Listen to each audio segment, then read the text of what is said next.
Bagyong hapon, mga kabugtaw, gupit si Basyang dito sa amin ngayon. No? Hanggang bukas daw to. Anyway, kung bagyo ngayon, may bagyo ding lumabas nitong linggong ito mula pa nung nakaraang linggo. Itong pasabog ni Dean Chase, yung video niya, at saka yung Epstein Files, lumabas na, naglabasa, ano. Uh, Mukhang di natin malalaman saan ang totoo doon, saan ang hindi, pero parang totoo eh. No? Ano bang relevance itong video ni Dean Chase tungkol sa sex party ng first couple at saka itong mga perverted video ni Jeffrey Epstein, ng mga world leader. Ni-research ko yung si Epstein, he started as a nobody eh. Nagturo yan sa girls' school tapos he was fired. Walang credential, walang college degree, nagturo tapos naging stockbroker hanggang nagkaroon ng connection at ang pamamaraan niya ay to lure people into perverted sex parties, no? It's an old trick eh. Kahit dito sa Pilipinas, nangyayari yan na naalala ko noon nung sumasama ako sa kampanya sa mga eleksyon, yung mga broker, no? Broker, may mga dalang babae tapos pag natipuhan ng kandidato, yun ibibigay nila, regalo nila. Kaya wala na, huli na yung kandidato, ng mga projects, mga broker ng projects pag may pinapasok sila na pag nanalo yung kandidato at may ipapasok, itutulak ng mga projects, captured market na kasi may hawak sila sa kandidato eh. No? Um,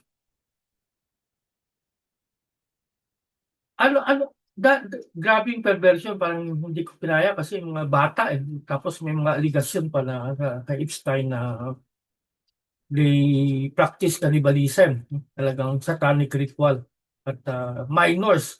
You know, itong human sexuality is a very, very basic instinct of the Homo sapiens, ano? Pero it has to be in private because there's a close relationship between sexuality and personality.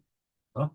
If the sexuality is perverted, the personality is also perverted. It is supposed to be sacred, no? In the literal sense of the word, sacrum, meaning nakabalot, hindi pinapakita. No? Kaya nga, it's very intimate eh. In fact, sa moral theologians would say it's the deepest form of human communication. No?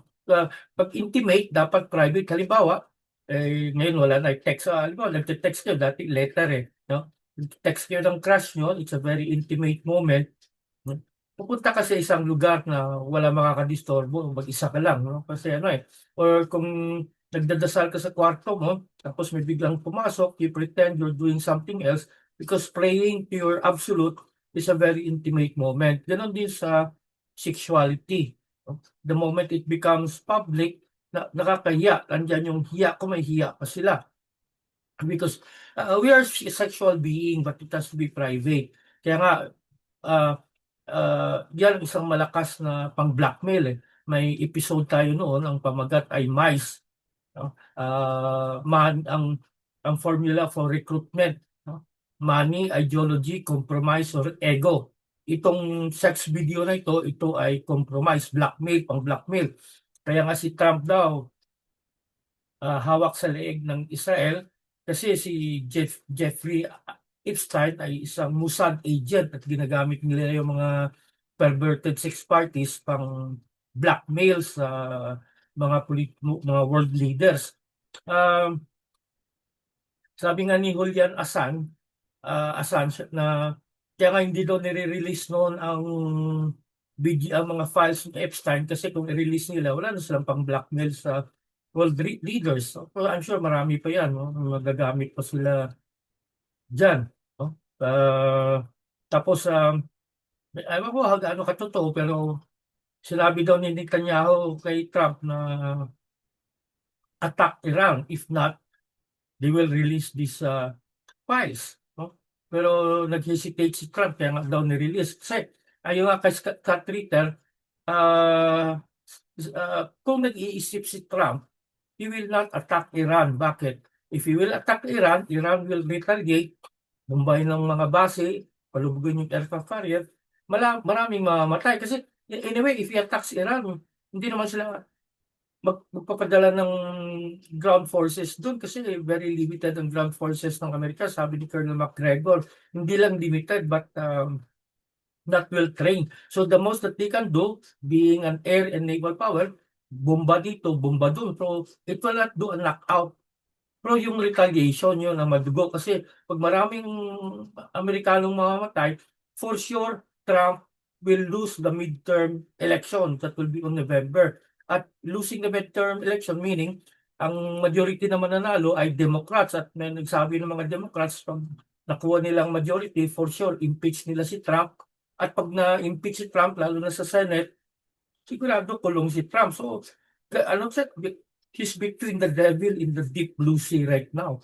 Kaya magulo kasi mo. Pero ang gusto kong tutukan dito sa Ding Chase video at saka sa Epstein file, kung ganito ka-perverted ang mga leaders, their credibility to run the country, to run a government is now under question.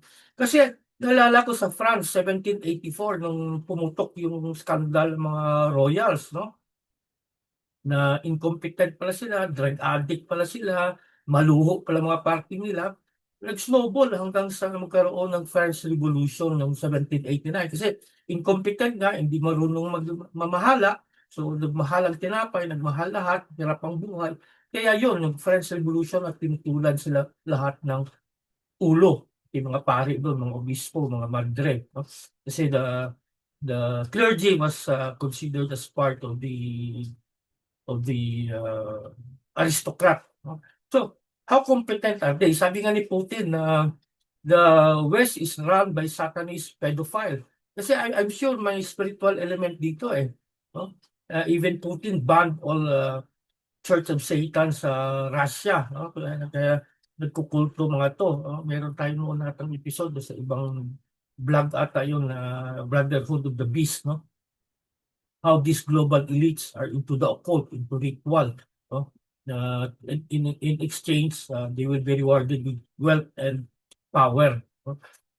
Kung ano man ginagawa nila sa mga sexual acrobatics na ba, kanila yun. Pakialam doon. Ang problema lang, perverted mga bata eh. Tapos pinapatay pa raw. No? O itong kay Dinches, naku, nakakasuka. No? So, questionable ngayon yung kakayahan nila mamuno sa pamahalaan. No? Baka maging French society tayo na hantong itong perversion nila at saka na nagre-resulta sa incompetence in government na into a revolution na hindi malayo mangyari. Kasi ayan na eh, lalo na ngayon in the age of technology, no? Mga hidden camera, mga cellphone lang, may video. Araw-araw, lumalabas tayo ng bahay, bit natin cellphone natin, bit natin yung video, camera, lahat. No? So, exposed na. No?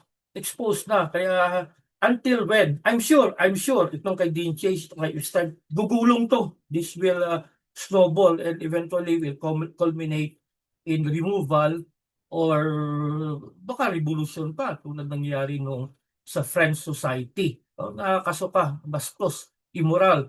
No? Ang taong immoral sa sexualidad niya ay immoral din sa personalidad niya. Kaya makikita yan pag nanakaw sa gobyerno, no? Uh, kakulangan sa pamamahala, kasi tamad eh. No? Gusto nila party lang ng party. Hindi, ang basa ko dito, hindi tatagal to. Hindi hindi hindi pwedeng ganito na lang forever. Gugulong at gugulong to. Tingnan natin, February na ngayon. Anong mangyayari?